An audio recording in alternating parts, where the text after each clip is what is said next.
is that at least we are having a lot of revelations coming out of the subsidy era, and which of course we'll be talking about over the years. We've never believed that we're consuming as much as what PPPRA keep telling us on a regular basis.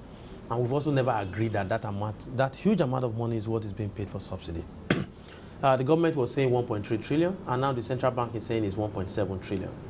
So at the end of the day, it's my own belief that roughly about 40% of that money was actual money that have been paid on subsidy. So what the country wants now is whoever is behind the fraud, the subsidy fraud, should be brought to book. And that, for me, will mean that the last strike was worth it.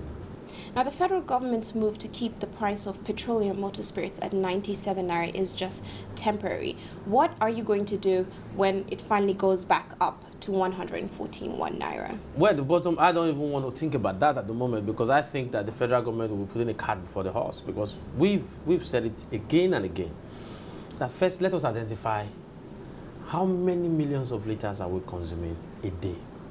Then how much is the subsidy amount that is being paid on a daily basis.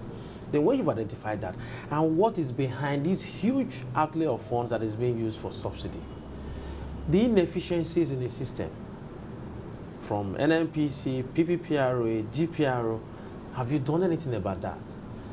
Then you will also now come to the level of where will the money that you are intending to free, where is it going? It's not a matter of taking, oh, you want to take away subsidy, you feel there are too much of corruption. I've always said that various fora, the biggest problem we have is that our leaders talk before they think. So you have a disconnect there. Why don't you just go, look at the whole system from a composite perspective and deal with issues that way? And that way you make life easier for the people and not to punish the people. Now we have 18,000 naira minimum wage. They've just increased the price of PMS almost by 50% now. So which invariably means that your 18,000 naira minimum wage is now 9,000 naira. Because when you now put the cost of living and whatever price differentials that may have arisen as a result of this increase, the people are going to bear the brunt. So what is the government doing about that? I think if the government now goes ahead without really putting its house in order, and then we may all just go down together. Now, what about the committee that was set up to examine the petroleum industry bill and subsidies as well? We know you're involved with that. Give us an update. Yeah, I'm in the committee on the petroleum industry bill. It's a task force. They have been nominated by the government to be in that committee. I intend to meet with the civil society group who specializes in that area, in that sector. And we intend to meet next week, because I am aware that the next meeting comes up sometime in mid-February. So we are going to meet next week, and then we'll fashion an agenda, and that will now determine whether I accept to be on that committee or not, because I don't want to be part of a committee for the sake of being part of the committee. I want to know what's the agenda for the committee, and can they meet our demands, our yearning for having a robust PI bill that will optimize the oil and gas to Nigeria and Nigerian people. Now, reports are that electricity tariffs are also going to go up soon.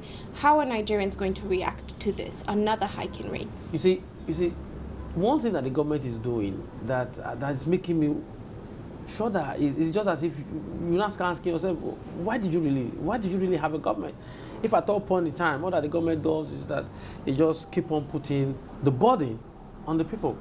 Because the last time somebody was talking about, oh, we are subsidizing consumption instead of production. And the question I was asking, the guy who opens a barber shop, who has to buy petrol to power his shop, will you call that consumption or production?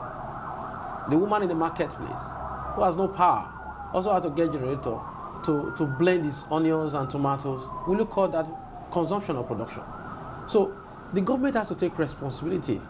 First, it's failure on its part. That over the years, we spent billions of dollars on power. The power is still not there.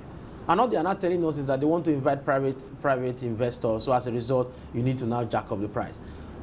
Why didn't you think about this all this while? Why did you have to go ahead and spend over $10 billion in power when you know ordinarily that you can't manage it, you can't run it? So a whole lot of questions that are agitating the minds of Nigeria. And if they are not careful, you are going to have what I call a complete disconnect, a complete lack of trust in government and its policies, and that will not go well for the country. Now, the government has made move to cut its budget further. We have the Minister of Finance saying that she's cutting about 400 billion naira from the budget and will make further cuts. How do Nigerians feel about what the government is doing? Yes, that's also why I'm telling you that when somebody was telling me, oh, we've lost so much money from the last strike, and I said, no. I said, if the last strike will go ahead and achieve one thing for us, that is making sure that government runs properly, making sure that every kobo is put to use judiciously, then that it is worth it. Now, if the minister says they are cutting 400 billion naira, what I expect the minister to also go ahead to do is in what area. You also have to itemize where you are breaking it down so that it becomes easier for me to also put you on the spot. That is for the sake of accountability. That we will now know, yes, are you actually cutting 400 billion? Because I took it up when the president said he was cutting 25% of his base salary. And 25% of the president's base salary is about 800 and something thousand naira. And for me, that's crap. Symbolically, good. But in terms of bringing down, looking at our structure and bringing down the cost of governance, is as good as nil.